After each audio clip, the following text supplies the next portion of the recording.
Hi everybody, hope you are all well. It's Friday again and we're on with a tag. I've had this one again in my mind recently, and it's something that I really wanted to try. So our tags are becoming quite epic on our ring now. I think we're about a quarter of the way through, just over. I'm still wondering, will I still get them all on that ring? I don't know, we'll have to see.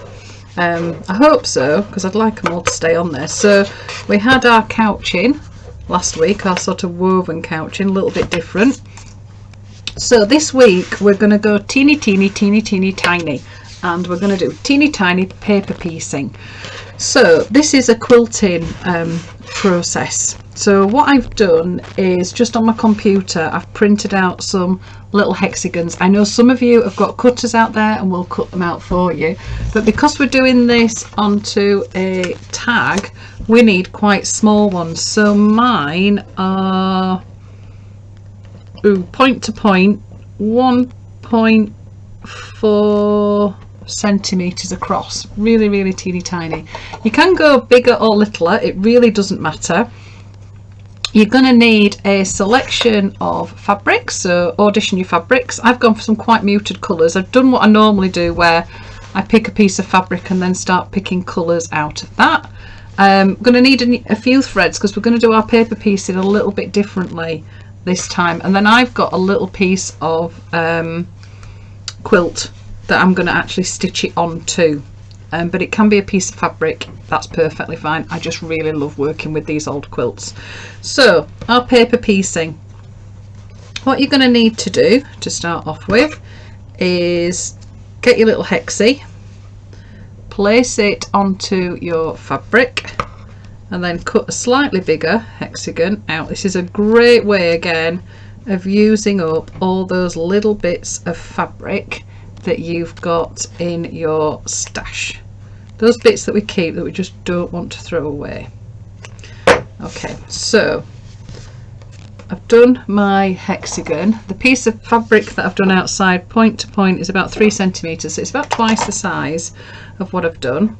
Then you're going to need a thread, really fine thread, because we're going to tack the fabric onto the paper. So hopefully you'll be able to see if I put a darker bit of fabric behind my hand. There we go, that's a bit better. So what you're going to do, just pinch it. If you want to pop a little bit of glue on there, you can do, but we're going to pull the paper out, so it's best not to.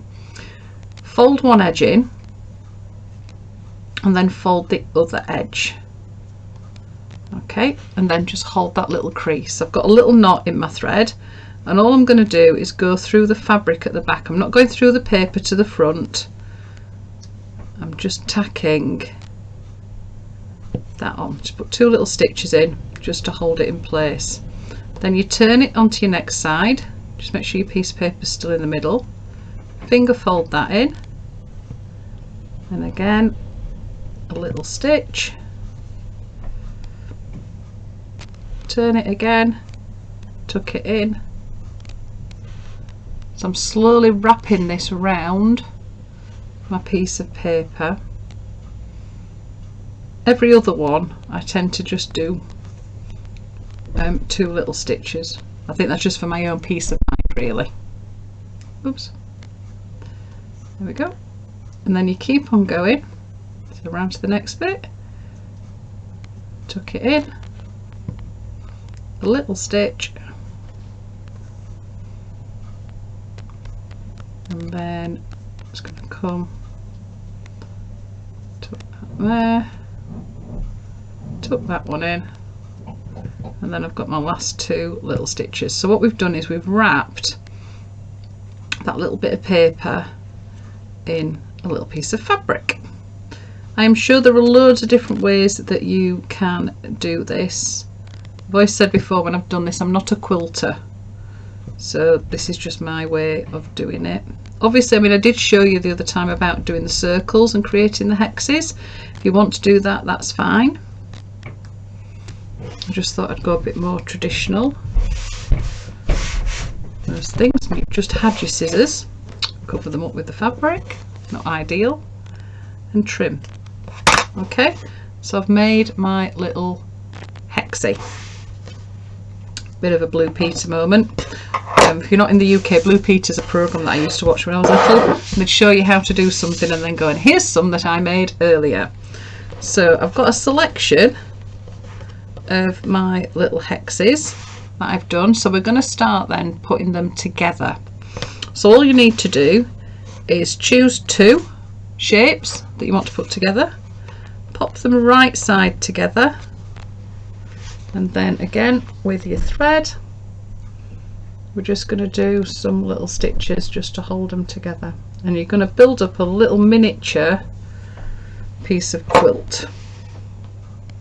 Okay, so I've got right sides together, and then all I'm going to do is just catch in the fabric. I'm just going to go down and just over stitch that seam. Okay.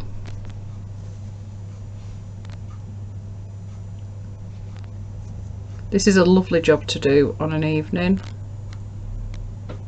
So if you do go this small with your tags, this isn't going to be something you're going to be posting in an hour or two that you've done. I thought I'd give some of you a bit of a challenge. It might just be that you think, do you know what, I don't want to do such teeny tiny hexes, I just want to do one big one and stick one big one on. That's perfectly fine. So when you've done those 2, then just start looking at your colours and what you've got, then match up your next one, and again pop them right sides together, and then just start tacking. So what I do when I've got this, because I need to go in one direction and then the other, I space these ones out a little bit, get to the end, make sure your points are stitched, then come back, and you're just slowly going to build up a little pattern that will fit onto your tag. Okay, so then I need to start stitching it onto that side, so you have to do a little bit of just forcing. Just fold your fabric, fold that so it stays up. It should match your hexagon that you've got underneath your finger, and again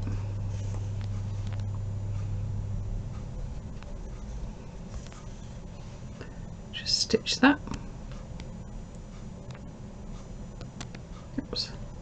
Now it's up to you how many you want to put together to go onto your tag, but it's quite a good idea just to have your tag handy so that you can just gauge this. Now you could just create a crazy pattern with your hexagons, you might even leave some on their own. So you can start just playing around, just laying them onto your tag and just decide that sort of shape that you want to sort of create. So you might do a group of them, you might end up with one on its own, you might want loads of them. So you're just going to build up enough so that they fit onto your tag.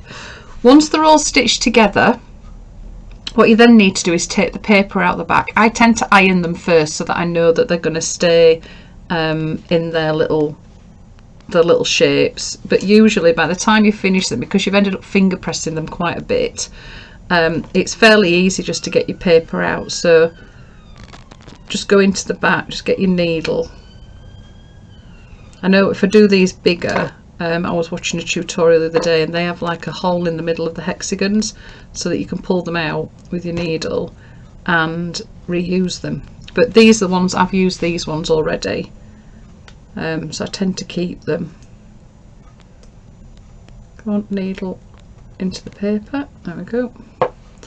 And then you just have to give it just a little bit of a wiggle. Because they're so small, they are a little bit fiddly.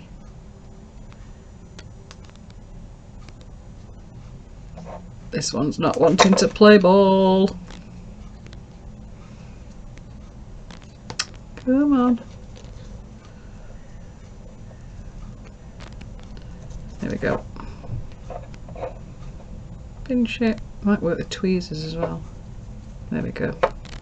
So then you pull your paper out of the back, and because you've stitched them all together they will hold their shape, but you must remember to take the paper out the back.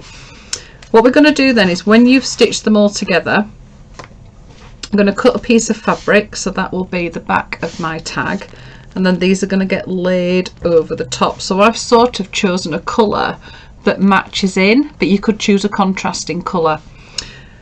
When you've got them all down, what we're then going to do is we're going to do a running stitch over the top, because we're actually going to blend this into the background to make like a miniature quilt. So job number one, do all your little hexes and get them all together. Then get your piece of quilt or your piece of fabric. If you're going for a piece of fabric, you might want to put a little bit of wadding or a bit of interfacing or something on the back just to make it a little bit firmer. And then just using a selection of threads that sort of match. So I used a dusky pink. There we go. I had a dusky pink, and I used a cream, a white and a yellow. So I picked out some colours from my piece and just did a running stitch. So you end up with another Blue Peter moment. Your piece done. Not very easy to see. But like normal, I will put photographs on. So the bit I love about this is it ends up looking like one piece. So on this one I've got 1, 2, 3, 4, 5, 6, 7, 8, 9, 10, 11, 12, 13, 14, 15, 16 hexagons on there. I did this over a number of evenings, and like normal I'll put a photograph on afterwards because it's a little bit hard to see the detail. So that then, like normal, is going to get stitched onto the tag, and that is week number 18. Can you believe it? Amazing. It's fantastic that we've got that far. So hopefully you're keeping up to date. If you're new to the tags, fantastic, welcome. I'm glad you're joining us. Remember to give me a little bit of a prompt. Hit the button and subscribe to my YouTube. It just means then that I can carry on doing these free tutorials each week. Gives me a bit of a prompt as well, and it's lovely to see this growing community. So I'm really chuffed you've all joined in again this week, and I can't wait to see your miniature quilts. I'll see you next week. Ta-da!